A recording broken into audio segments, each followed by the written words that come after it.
Bayern through to the quarterfinals. PSG once again are out. Richard Dunne, we just heard from Brian there, giving his sense that the superior team collective of Bayern was the difference between the two teams. What do you think? Very similar.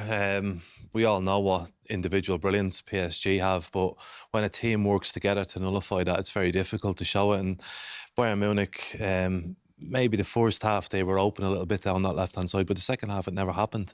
So that shows a team that's willing to work together, to get organised, to sacrifice themselves for the better of the team. And it's the same problem every year for PSG. You look at their side and you think, oh, they've got match winners here and there, but generally they go out, I think you said 5 out of the last 7 years. It's been the last 16. And I think you look at their squad tonight and they didn't have really anyone on the bench. I think there was 5 really young players on the bench. Is that the big takeaway from this, Richard, that, you know, you do your pre-match chat about PSG and you look at Mbappe and you look at Messi and even you look at Donnarumma and Ramos and players like that, but they brought on 2 17-year-olds tonight. You know, on the bench there was 2 20-year-olds, 2 17-year-olds, 2 18-year-olds.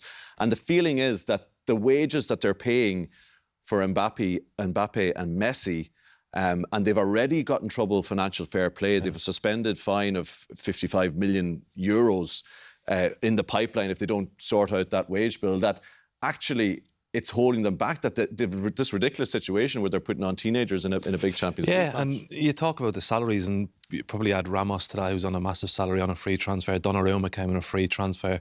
Verratti will be on a big wage.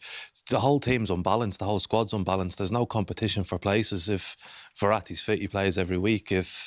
Well, obviously Mbappe, Messi and Neymar, when they're fit, they play every week.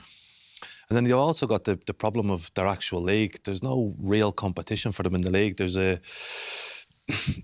a couple of teams a few places below who fight them for a couple of months of the season, but generally it's finished early and there's no real desire. So tonight went in the second half and Bayern Munich started pressing them a lot higher up the field, putting them under pressure.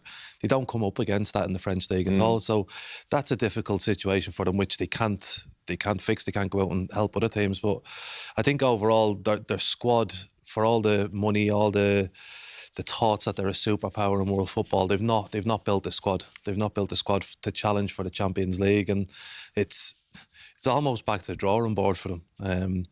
Whether they can keep hold of Mbappe or not long term is another thing, but they need to have a look at their whole squad, and because they're not like, you look at Man City, and Man City have been getting closer and closer to winning the Champions League, and you think they will get there because of the way they're going.